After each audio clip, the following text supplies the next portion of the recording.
Welcome to today's program, Introductions for the Resilient Lawyer, Protecting Competence and Elevating Leadership. Sorry, my screen was small. My name is Dean Serwin. I'm the chair of the Beverly Hills Bar Association Wellness Section. I'm going to introduce our speaker, Lita Abella, in a few moments, but first I'm going to give you some sort of housekeeping stuff. The wellness section is a new section here at the BHBA. It's sort of a optional requirement element of competence. I believe they're going to make it required in future years, but right now this still counts as one of those hard to get programs for those of us like myself that are the I think N through Z. We get to certify by the end of this month. So this is a great program. This program will be in the Beverly Hills Bar Plus, Beverly Hills Bar On Demand, whatever you want to call it, locker, and you can go and watch it. You can rewatch it. You can send your friends, colleagues, and associates there to watch it later. The BHBA On Demand is a wonderful perk that you have of being a member of the BHBA. Think of it as YouTube for CLE.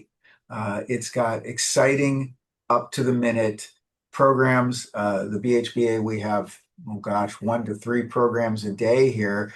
If something new happens, if there's a case that comes down, some regulatory issue, we're probably going to have a program about it within a week or two, sometimes sooner.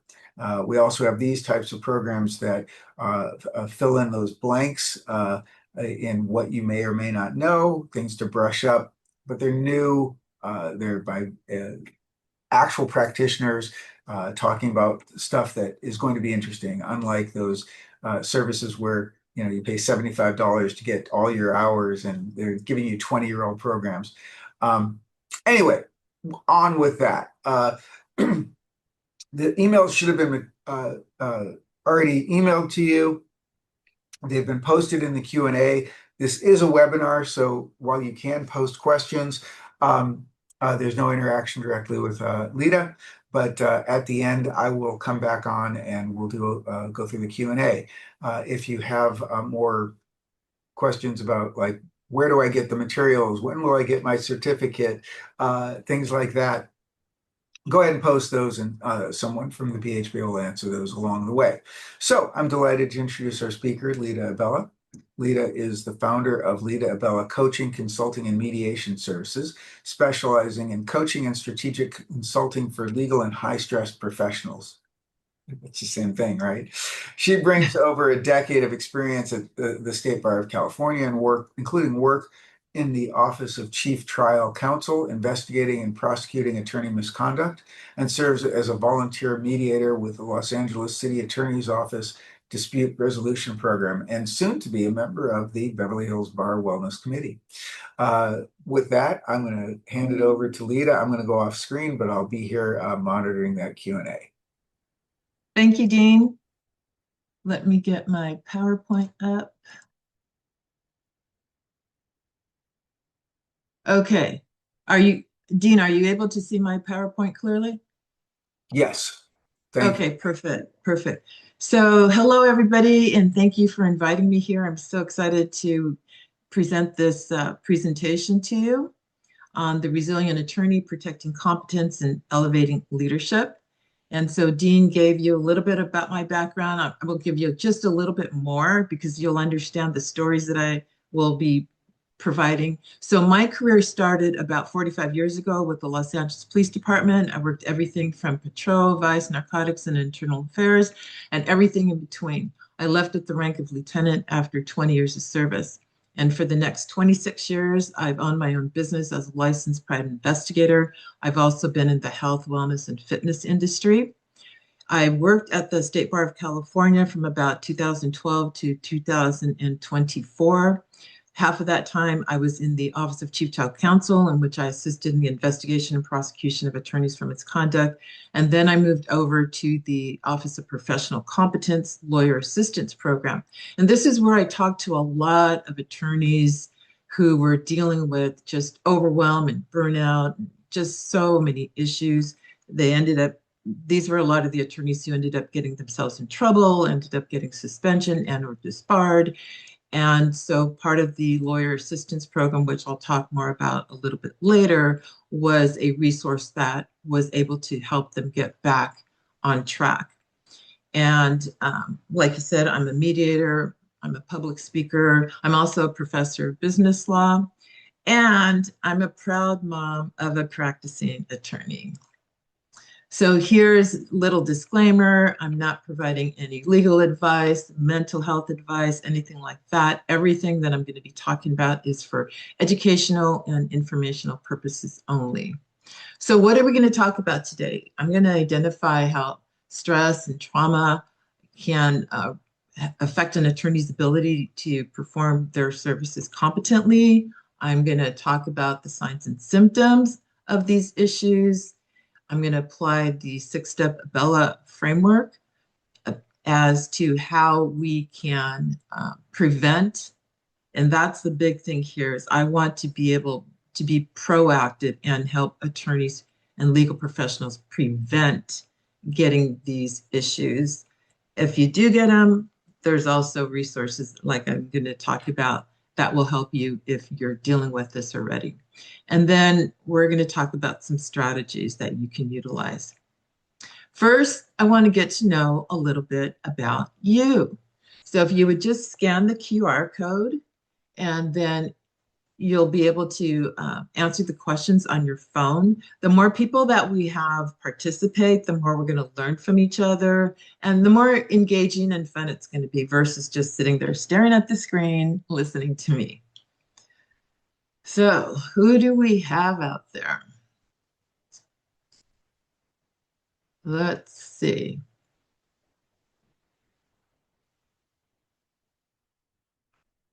Looks like the majority of you are civil litigators, a handful criminal, another handful transactional, and then other, maybe you no longer practice, maybe you're retired, maybe you're a professor. And then if there are any non-attorneys, you're also welcome.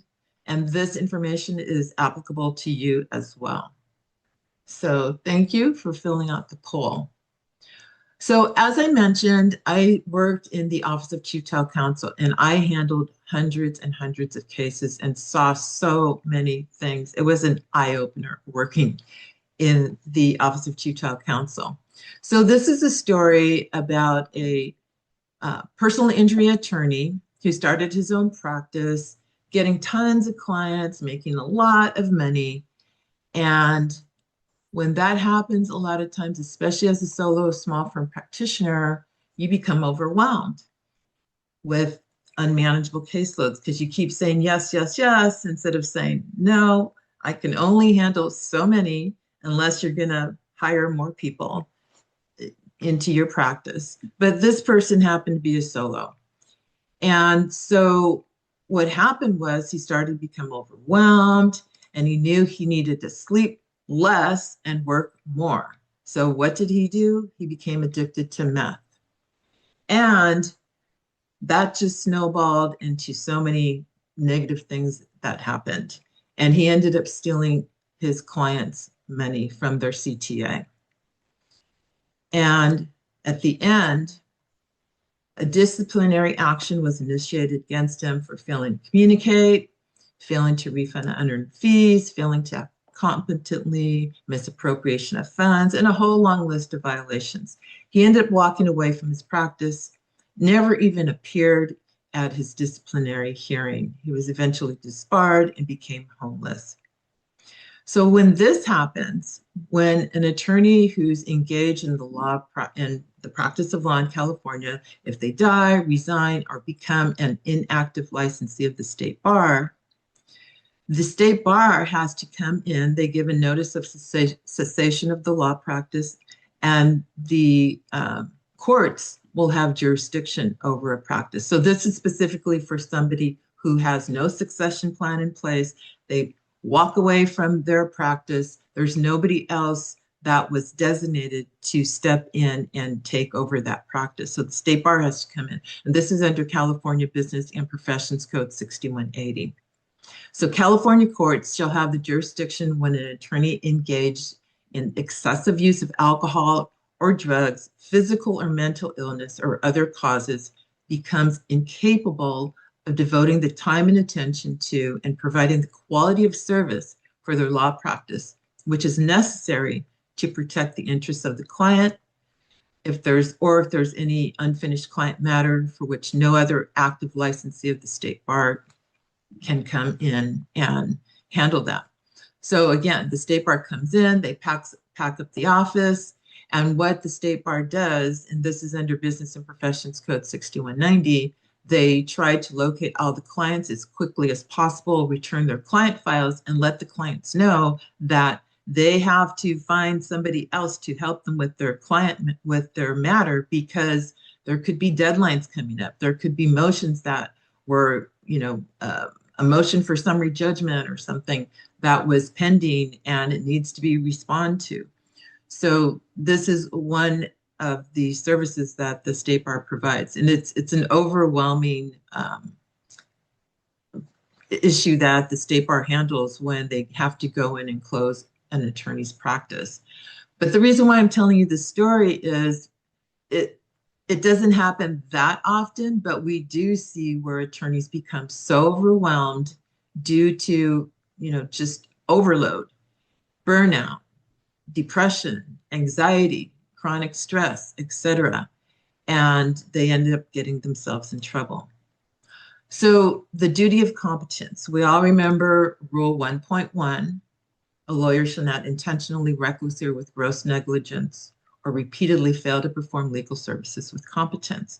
But what a lot of people don't remember is that competence requires attorneys to maintain not only their physical well-being, but their mental and emotional well-being as well. This is needed to provide competent representation to the clients. But how can an attorney be competent when they're running on chronic exhaustion, constantly absorbing trauma of your clients and secretly drowning in cynicism? So today, we're going to move beyond superficial self-care tips.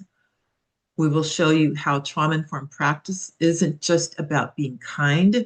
It's about being a better, more ethical, and ultimately a more durable attorney. So before I talk about PTSD or vicarious trauma, let's talk about what trauma actually is. So trauma is an emotional response to a terrible event like an accident, sexual assault, or a natural disaster. And as you know, January 2025, we all here in the Los Angeles area went through a traumatic event with those horrific fires. And then following after that were the mudslides. And then after that were the protests and the riots. And last year was so much going on. That's not even counting all the traumatic events that you may have experienced in your law practice. So a traumatic event can be very different for different people. It could be a big T trauma, such as a major life event, like the natural disasters I was talking about, or it could be a little T trauma, such as chronic stress, like constant criticism or bullying that cumulatively damages one's mental health. So what is vicarious trauma? Vicarious trauma was first identified in the 1980s as the cost of caring. It's sometimes referred to as compassion fatigue, but really those two are two totally different issues. Symptoms of vicarious trauma can parallel those of PTSD. So professionals working with survivors of trauma report changes to how they see the world, that the world is not safe. Professionals with previous trauma histories show significantly higher secondary trauma symptoms than those with no trauma histories. And vicarious trauma is defined as the emotional residue to traumatic stories and experiences of others through work, witnessing fear, pain, horror that others have experienced. It's a preoccupation with horrific stories told to the professional. And as an attorney, as a legal professional, I'm sure there's been a lot of times where your client has been telling you the challenges that they've been dealing with, the issues they've been dealing with, and sometimes those issues, depending on your area of practice, have been traumatic. So compassion fatigue is defined as beyond empathy. It's also known as the secondary traumatic stress, a condition characterized by a gradual lessening of compassion over time. Like I mentioned, sometimes people get these two mixed up. They use them interchangeably. So think of vicarious trauma as you're listening to your clients' challenges, issues, problems that they're dealing with. And all of a sudden, it's starting to affect you because you're hearing this over and over and over again. Whereas compassion fatigue is more of you kind of put this guard up and you hear these traumatic events from your clients, but it goes in one ear and out the other, and you become numb. You've heard it so many times that you put this wall up around you so that it can't affect you anymore. You just become like you're not compassionate at all when your clients are telling you about these issues. So that's, in a nutshell, basically the difference between the two. So again, getting your phones out, scanning the QR code. On a scale of 1 to 5, how often do you feel emotionally drained by absorbing client trauma or navigating emotionally charged legal conflicts?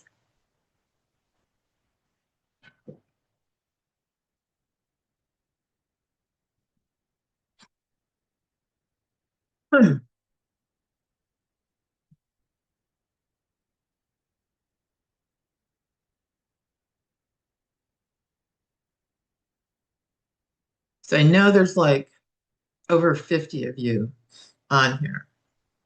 Again, I'm hoping everybody participates because this is ways that we can learn from each other, see what everyone's experiencing.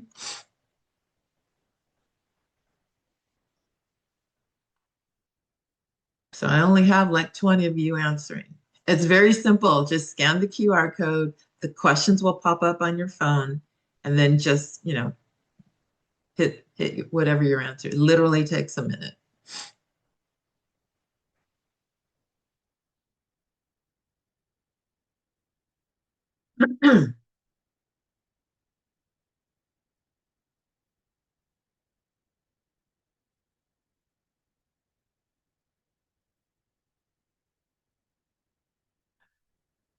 So it looks like the majority of you, it's sometimes. And I'm finding this really interesting because I ask this question a lot because I conduct a lot of presentations on this topic.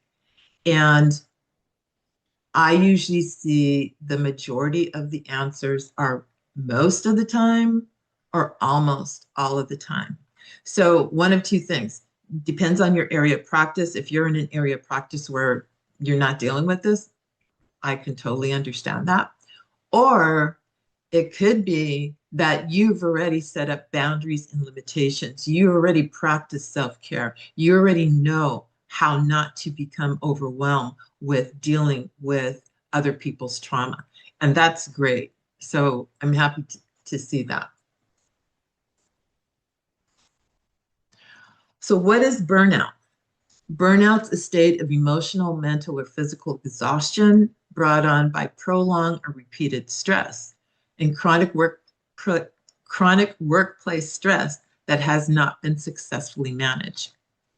So according to the 2024 Attorney Wellbeing Report, which is conducted by Krill Strategies, about 1,400 respondents participated. And so breaking it up, it was primarily 98% of practicing attorneys, 2% were professors or non-practicing attorneys, 70% worked at firms, 30% were in-house counsel, and then it was just about even with 51% being males and 49% being females who responded to this survey. And according to the survey, attorneys felt burnt out almost half of the time at work. And these were attorneys who worked about 50 hours a week during this period when the survey was conducted. 53% of female attorneys experienced burnout in their jobs compared to only 41% of males. 50% of respondents with children under the age of 18 experienced more burnout than those who did not have children under the age of 18. And the burnout rates had a direct connection to attorneys' well-being worsening. Attorneys who said that their well-being significantly worsened in the second half of 23, when this survey was conducted, reported being burnt out on an average of 77%, which is huge. That's a very, very high number. So how can these conditions impact the ability to perform legal services competently? So let's look at some of these signs and symptoms.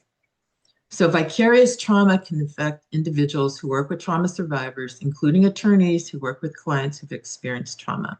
You may feel emotionally drained and depleted, may have difficulty managing your emotions, feel less empathetic toward your clients, may become more cynical or detached, experience intrusive thoughts or images related to your client's trauma. So can you imagine, I think a few of you were criminal attorneys or criminal litigators, whether you're on the prosecution or the defense side. Can you imagine you're dealing with a homicide, sexual assault, child molestation, and going through all of the discovery, looking at the crime scene photos? This can really affect your psyche. Just seeing this over and over and over, if this is the type of work that you do. And I'm going to talk about other areas of practice and how vicarious trauma can relate to attorneys in certain area of practice. It's even more so. You may feel anxious or on the edge. You may experience physical symptoms such as racing heart, sweating or shaking, sadness, hopelessness, despair, difficulty sleeping, having nightmares. And for some, they may avoid working with clients who've experienced trauma or may avoid discussing traumatic topics altogether. And then the one thing that we see continuously is to deal with all this, a lot of attorneys end up self-medicating. This is where they turn to alcohol and or drugs as a way to cope with it. Now we're going to see a lot of overlap with the signs and symptoms with burnout. The irritability, trouble focusing, depression, anxiety, etc. So a lot of the same signs and symptoms here. So areas of practice prone to vicarious trauma. Mental health issues can affect any area of practice, but those working in certain areas of practice that involve trauma or crisis situations are more prone to suffer from trauma. And this can include family law. Again, dealing with, the dissolution of the family unit, domestic violence, child abuse, child custody issues, parents fighting over their children. And it just can become so taxing on you. Immigration law. Oh my gosh, I've talked to so many immigration attorneys, especially last year, with all the issues happening for a lot of their clients. Just immigration attorneys were just so overwhelmed and dealing with so much stress and anxiety and depression because of a lot of the issues that were happening last year. Can you imagine if you have a client who you're trying to help them get their paperwork to stay in this country legally? Next thing you know, they're deported back to a country where they could be killed because of their religious beliefs or, certain political beliefs, etc. That's very traumatic for legal professionals.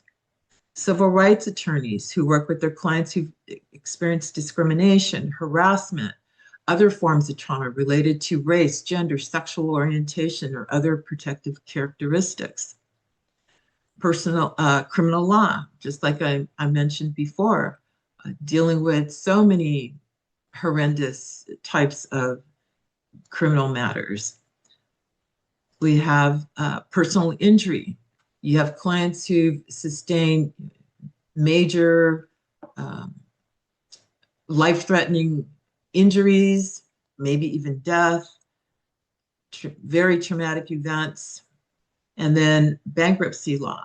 Maybe you've had a client who saved their entire life, and here they are now in their senior years, and something happened. They've lost their home. They've lost their all their life savings, and you're trying to help these clients deal with this, and they're one step from becoming homeless. Probate law. Families are fighting over the decedent's property. Clients are dealing with death and grief. So there's all other areas of practice that are common to these different traumatic events, but these are just some of the most common areas of practice. So what is the polyvagal theory and the autonomic nervous system? We're going to talk about this, and it's so interesting to see how this system, this theory works into our psychic with dealing with these traumatic issues. So polyvagal means poly. The poly is the means many, and the vagal is the wandering nerve. So the vagus nerve is one of 12 cranial nerves. Each of the 12 cranial nerves directly connects to the different organs in the body, and it starts at the top of the head and goes all the way down. And the vagus nerve is a key component of the polyvagal theory, and it's one of the longest nerves in the body, and it connects and communicates to many of our vital organs.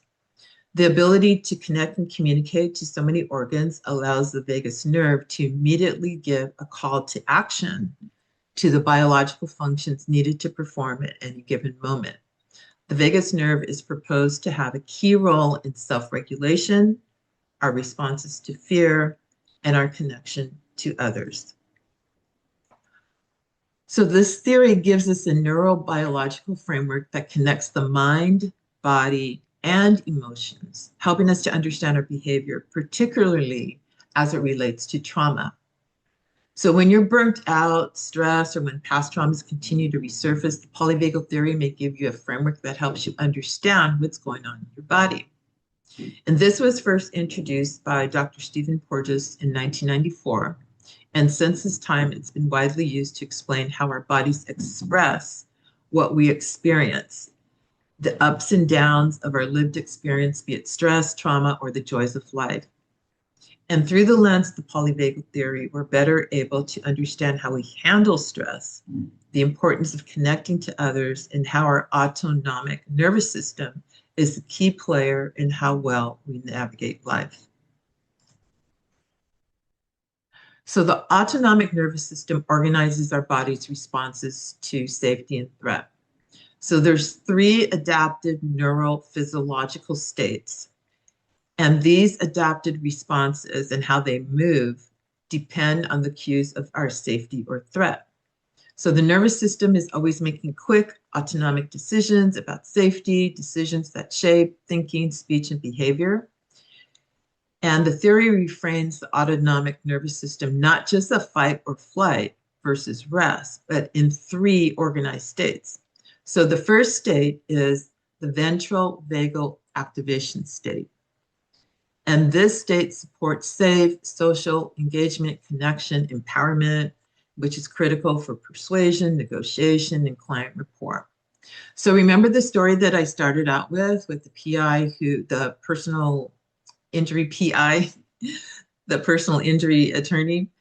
I'm getting my PI, private investigator, and my PI, personal injury, mixed up here. So the personal injury attorney who started his practice, was doing great, had a ton of clients, making a lot of money. That was initially the ventral vagal activation state. Everything's going great. Then we moved into the sympathetic activation state, the fight or flight. This is where we become mobilized, agitated, frantic. It could be overwhelmed, being anxious, irritated, maybe in a dangerous situation or a chaotic state. So remember when I talked about oh my God, he's getting all these clients, has all these cases. He needs to work more, sleep less. So what did he start doing? Using meth. He started becoming overwhelmed, start medicating, using the meth, and stealing from the client.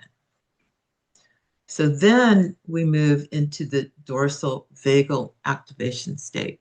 And this is where we freeze, we shut down, we become numb, we collapse, we feel despair, buried. You can't get out. You're empty, dead, dark, invisible, or helpless. In the story, I mentioned that this particular attorney had disciplinary charges filed against him, is looking at probably getting disbarred, more than likely. And he didn't even show up, didn't come to any of the hearings, just walked away from the practice, never to be seen or heard from again. I remember the investigator, this wasn't my particular case, but I was sitting next to the investigator working on this case. And when they finally found him, he was literally sitting on the sidewalk, homeless on the street, like the unhoused people we see in our daily lives.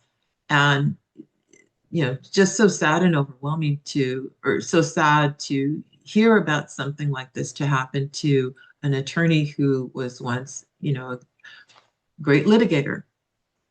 But this is what can happen when we become overwhelmed and we don't have resources that help us get out of these states, and you just shut down. So how can this affect you as an attorney? Well, I just talked about that one story. An attorney in a ventral vagal state, maybe you have a calm voice, clear thinking, relational cues used for interviewing witnesses and client report. An attorney who's in a sympathetic activation may be incisive, but also more likely to interrupt or lose the nuance that they're in the middle of talking about. Sympathetic state, you see the rapid speech, tension, narrowed attention.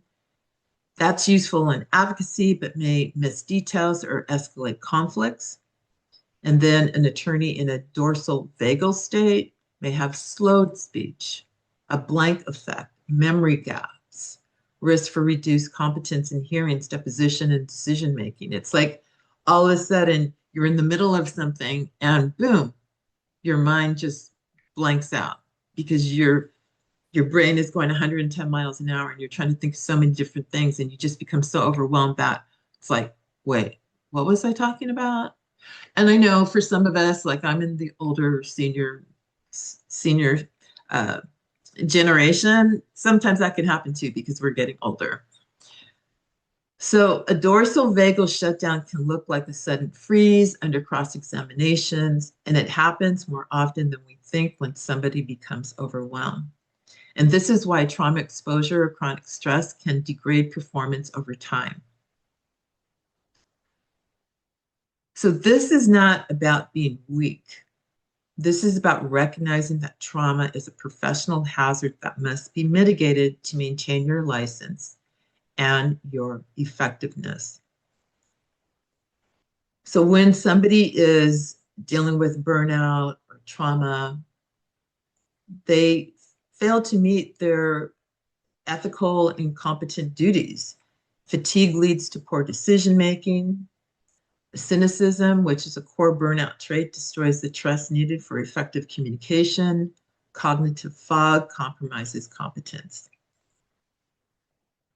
So what can you do when you're in one of these states?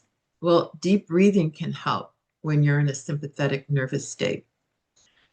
There's many different types of breathing exercise, but one very common one is the 4-4-6 breathing technique. And basically, it's just finding a little corner to yourself and breathing in for 4 counts, holding the breath for 4 counts, and then exhaling for 6 counts through the mouth.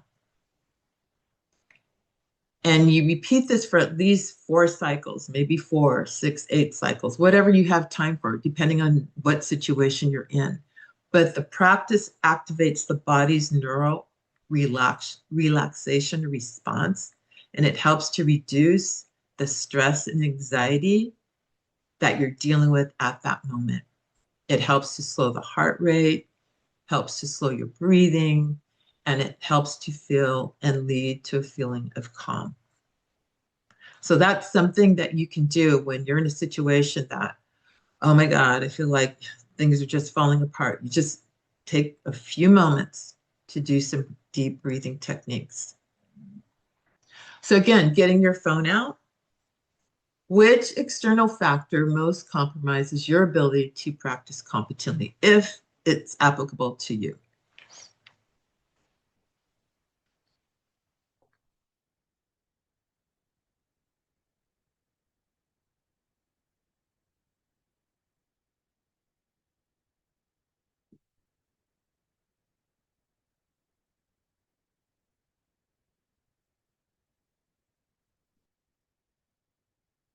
Hmm. Wow, billable hours 100%. That's usually number one, billable hours, dealing with that. And I wish I had the magic answer to billable hours, but that is always number one answer. Okay, I only see two people responding. Let's get some more um, participants in here.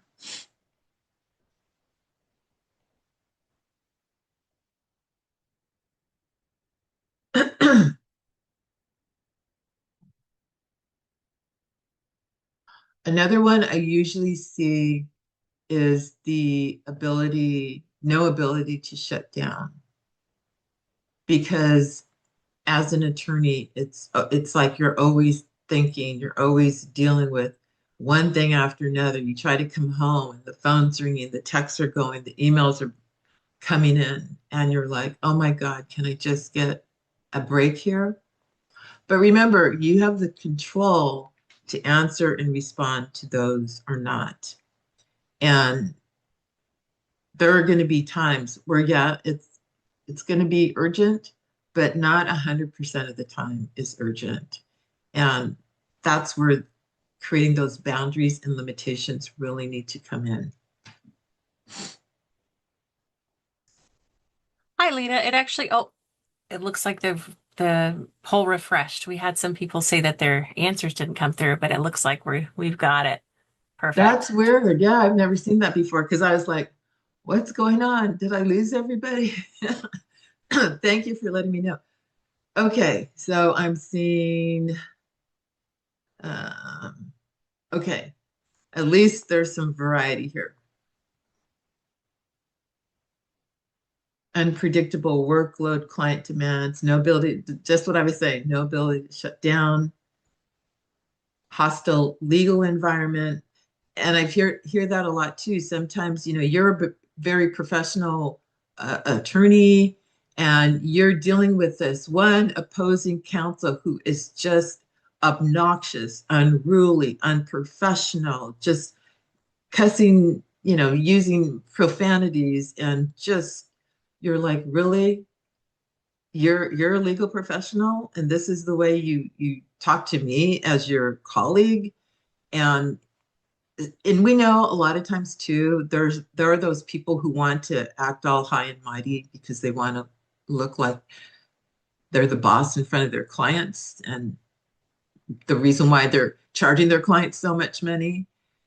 But it's just being uncivil. I mean, normal people don't act unprofessional like that. It's really ridiculous when there's handful of people like that.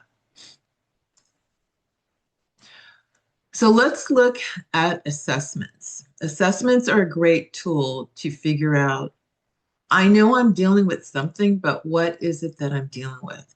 One of your handouts is this assessment.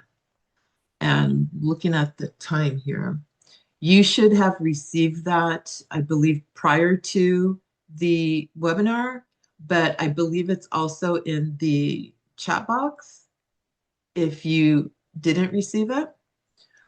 So if you have time, please take a look at this assessment. Now, this screens for PTSD, vicarious trauma, compassion, fatigue, and burnout. And my disclaimer, it's not a clinical diagnostic tool. It's just something that you could take a look at. And if you answered yes to 4 or more of these questions, you may be experiencing these issues, and you may want to reach out to a mental health provider to see, for an assessment and diagnosis from a mental health provider who deals with these issues. But it's just a real quick screening tool that you could use to conduct a self-assessment on yourself if you think you may be dealing with these issues. So I highly recommend you take a look at it. And if you don't have the handouts, you can write in the chat. They can post it again. So how can an attorney mitigate the risk of mental health issues? It's important for attorneys who work in these areas of law to be aware of the mental health risks and to take steps to address it, such as seeking support from your colleagues, engaging in self-care activities, and seeking professional help if needed. And I'm going to discuss both how individuals and organizations can incorporate trauma-informed practices in their work. So what does a trauma-informed practice mean? According to the National Education Association, it defines it as a set of practices that address the impact of trauma by creating a safe and caring environment. So it means if you fail to recognize the early warning signs of mental health issues and the potentials for significant physical, mental, and emotional health decline increases. If your organization fails to cultivate a deeply trauma-informed culture and instead treat cumulative trauma as this is just part of the job, then you risk compounding harm. So in my book, The Abella Model, Leading High-Stress Professionals with Trauma-Informed Practices, I developed this 6-step framework that focuses on high-stress professionals, such as yourself. And the framework focuses both on individuals and organizations. So I'm just going to give you a very high-level overview of it. So first is amplifying awareness. You have to be able to confront the avoidance. And this is what a lot of people usually do. It's like, there's no issue, there's no problem. I don't even want to deal with this. But by accepting and becoming aware of the problems, one must be able to face it in order to fix it. Organizations can support this step by fostering open communication and creating a culture where acknowledging challenges is encouraged rather than stigmatized. Then we move to step 2, beyond blame. So here we want to break free from the blame and shame and the suck it up mentality. By shifting from blame and shame to accountability, professionals empower themselves to seek solutions and support. Organizations can implement regular well-being check-ins, provide access to confidential self-assessment tools to help staff monitor their health. Then we move to step 3, examine and evaluate. Finding the truth requires a thorough and honest self-assessment of your mental, emotional, and physical well-being. And this critical evaluation helps individuals understand the risks of inaction, such as work errors, strained relationships, declining health, and motivates them to pursue positive change. For organizations, they can foster continuous learning by hiring professionals who can administer assessments for staff. Step 4, listen and learn. Now that the light's on, this step helps individuals identify triggers and discover effective coping strategies through ongoing education and learning. For organizations, they can foster learning by offering workshops like these, training sessions, and other resources on trauma-informed care and resilience building. Step 5, link and leverage. Having available resources such as peer support, supervision, professional help, and organizational tools to strengthen resilience and well-being. And this helps to create a sustainable foundation for both your personal and professional development. For organizations, they can provide access to employee assistance programs, support groups, wellness programs, one-on-one or group coaching, and other resources. And then the last step, by consistently applying trauma-informed strategies in both personal and professional life, individuals can become role models and resources for others who are dealing with these issues. By applying action means not only thriving personally, but contributing to the well-being of colleagues. More people will be open to listening to someone who they know have dealt with the situation and they were able to get out of that situation, and hearing it from those people personally. So it's always so important for people to be open and honest about what they're dealing with and reach out and help others who are dealing with too. So organizations can enforce this step by recognizing and rewarding resilience, facilitating mentorship programs, and modeling trauma-informed leadership at all levels. It's so important to have mentorship programs, not only for your newer attorneys who are coming in and learning so much to learn to become an attorney and just dealing with everything, but if you're dealing with mental health issues on top of that, having a mentor that they can go to, talk to, feel comfortable with is so extremely important. So the Abella model is designed for individuals and leaders who have moved beyond denial and are ready to confront the realities of trauma, burnout, and emotional strain in their lives and the workplace. So what's your number one stressor? Hopefully this is going to work and I'll get the answers. So here you could just type in, we know billable hours and that, but is there anything more specific? Imposter syndrome. Okay. A lot of people have dealt with that feeling of, people think that I should know everything. Well, there is not a human being on this earth that knows every single thing. We're always continuously learning. Time management, a huge, huge stressor for attorneys because there's so much that you're dealing with all the time.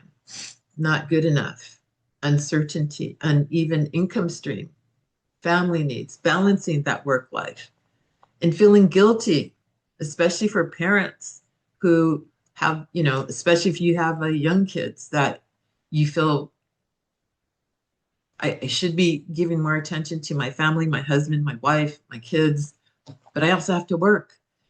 How do you deal with all that? I see imposter syndrome is getting bigger and bigger. So that's something that many of you are dealing with. Family needs, incompetent boss. Yes, I've had a few of those. Totally understand. Not efficient enough. Time management's getting bigger. Can't shut down. Yes. Childcare issues. Dealing with a new business. Time wasting. Oh, death in the family. I'm so sorry to hear about that. You must take the time to grieve. That's something that's so important when you're dealing with such a challenge there. Sick parents. That's another thing too. We see a lot of generations where they're dealing with both. Not only are you dealing with the kids, but you're dealing with the parents, maybe the mom or the dad, maybe dealing with dementia, Alzheimer's, mild cognitive impairment. And so you're getting it on both ends of the spectrum, plus work, immigration. So a lot of different stressors here as a legal professional. So now we're going to narrow it down even more. What is a trauma-informed legal practice? A trauma-informed practice is when the practitioner puts the realities of the client's trauma experiences at the forefront in engaging with the client and adjusts the practice approach informed by the individual client's traumatic experience.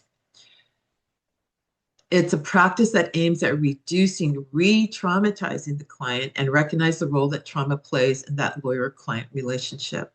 Integrating trauma-informed practices provides lawyers with the opportunity to increase connections to their clients and improve advocacy. And sometimes it's going to be obvious that you need to incorporate trauma-informed principles in your practice, but other times it's not as apparent that a lawyer needs to incorporate this. So in addition to positive effects on clients' well-being, trauma-informed lawyering offers numerous other benefits.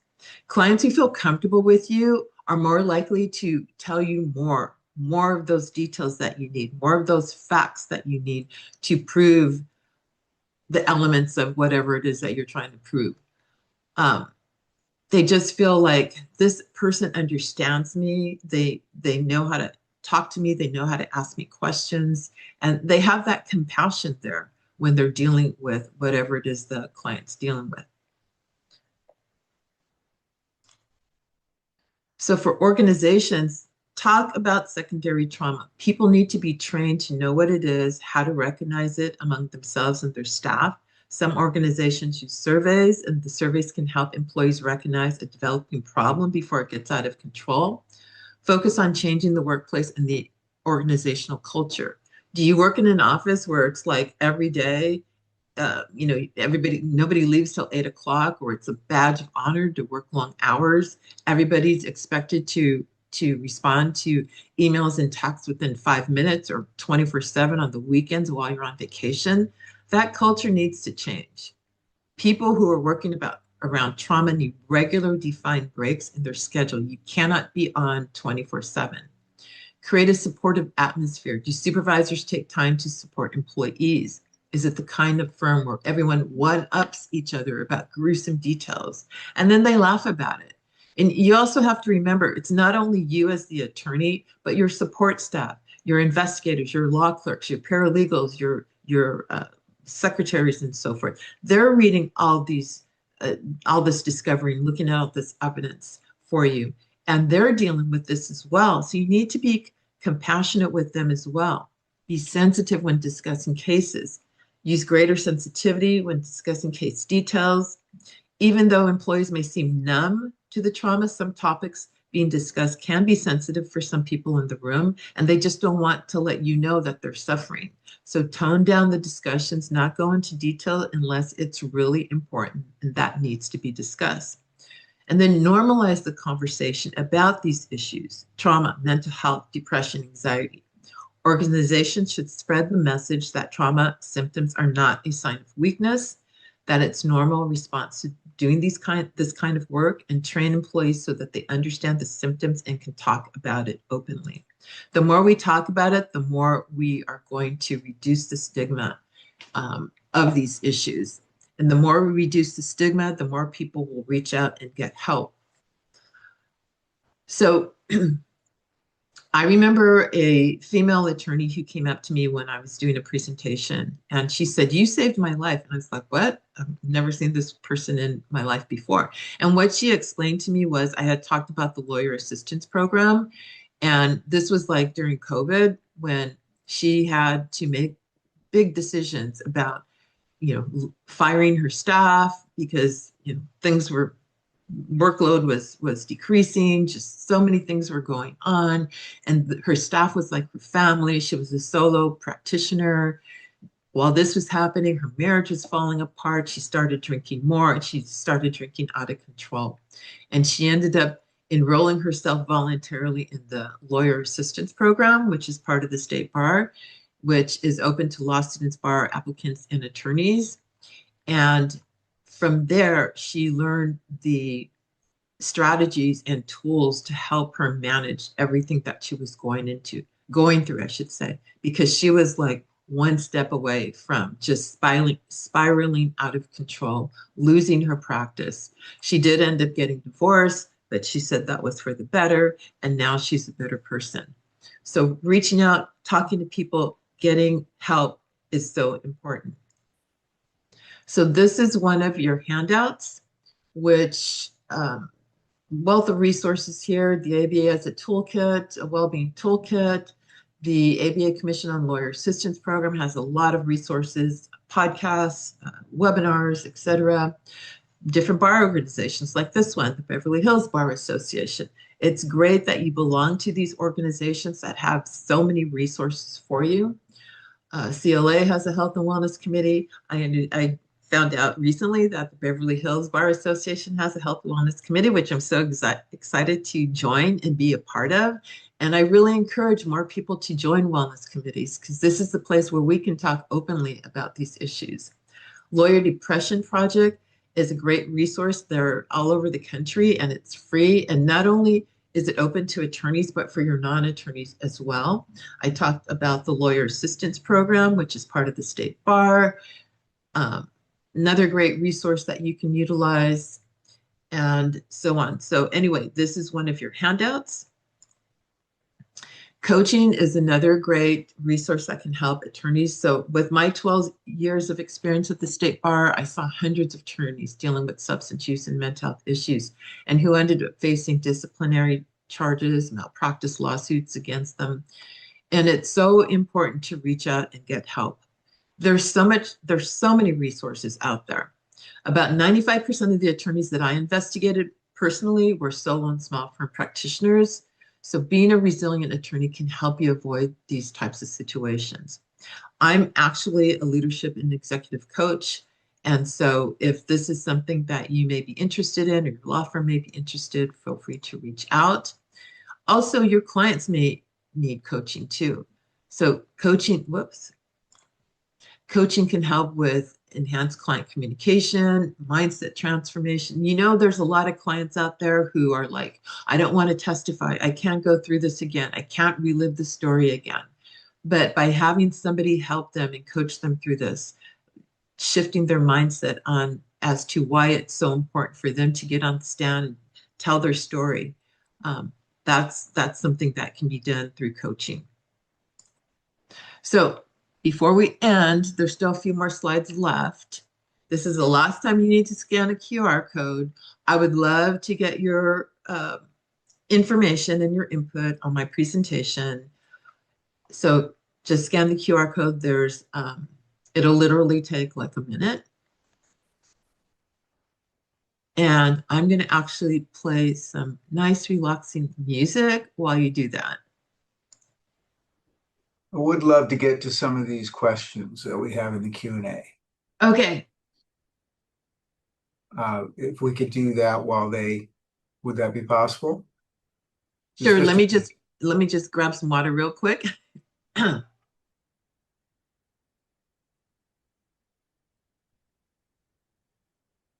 Okay. All right, great. So Ashley asked, does vicarious trauma occur regarding things like social media? For example, reading about traumatic events in the news or the personal trauma people sometimes post about online? Definitely, yes. Yes. Vicarious trauma can come in so many different ways, not only through your clients, but just like I mentioned about the fires and everything that we experience. Some people experience the actual fires with their house burning down, but a lot of us, like I'm like 10 miles east of Pasadena, Altadena. I was like glued to the TV watching everything because if that wind shifted, I'm on the hillside over here, I would have been one of the victims. And so that's a traumatic event. Looking at things on the news, social media, yes, definitely. It looks like the rest of our questions are not so much questions as comments from Max about things like working out and a deep tissue massage can be very good for stress release, and Yeah. how prevalent drama is around us. The challenges of divorce and I love this. Sometimes divorce is the best solution. It can be a blessing. You can divorce your previously horrible boss. Um, so I do love that that suggestion. Taking action for yourself is a great way to take the bull by the horn, so to speak, and manage it. But sometimes we can all use a little assistance with that and support with that. Oh, yes, yes. I And want to one thing go I ahead. was just going to comment on, I think it's Max that said this Yeah. about taking time for yourself and getting a massage and things like that. So let me back up just a little bit. You mentioned in the beginning about this is a competency wellness. Actually, attorneys now are required for 2 hours of competency, one under prevention and detection and one under wellness. And this would fall under prevention and detection for your 1 hour of competency. Also, when I do my wellness presentation, I talk about meds, which is practicing mindfulness and meditation, exercise, regular exercise. D is for a healthy diet, and then S is for sufficient sleep. So that's all part of your self-care. Getting a massage is great. Getting out there and exercising, it's 30 minutes.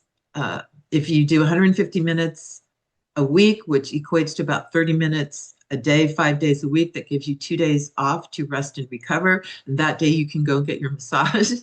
But you have to have that self-care. You have to take care of yourself Mhm. before you can take care of anybody else. Because if Put on you're your own not, mask first. I'm sorry? It's an old expression of putting on your own mask first on the airplane. Yes, exactly, exactly. So I'm glad Max brought that up and gave some So great let me ask a question. Yes, Randy, you will get the MCLE certificate. You've been here for an hour. Um, uh, People have asked for this PowerPoint. I thought it was part of the materials. They often are, but apparently your materials don't exactly match the PowerPoint. Is there a way for people to get access to this PowerPoint presentation? I usually do not provide my PowerPoint presentation as part of the materials. If somebody absolutely wants it, just email me and I'll send it to you, but it's not normally part of the presentation, handout materials. I appreciate that very much. Well, I want to thank you so much for this Oh, let me wonderful. just Oh, go ahead. finish the slides real quick. Okay, so these were the key takeaways. We identified the impairments. We talked about signs and symptoms of trauma, burnout, vicarious trauma, a little bit about compassion fatigue, recognizing the warning signs. I talked about my 6-step framework, not only for individuals, but organizations, because as attorneys, as legal professionals, it's a hand in hand. You can be 110% in of taking care of yourself. But if your organization, your law firm, whoever it is that you work for, does not, they can care less about you and your health, then that's where you have to make a decision about, well, maybe I need to move to a different employer, or maybe I need to start my own practice because you need to put yourself as number one. Like you said, put on that mask for you before you have to deal with everybody else. And we talked about the different strategies for trauma-informed practices. So, call to action. I want for those of you who don't have any self-care, I want you to do something proactive for yourself, even if it's like scheduling a 15-minute non-negotiable break for yourself. You've got to take those breaks and challenge firm leaders to adopt the Vela model as an ethical standard for your organization. Deliver your the aha moment is realizing when sustainable boundaries are not a sign of weakness, they're the professional power we must claim to ensure the job doesn't consume the dedicated life it's meant to serve.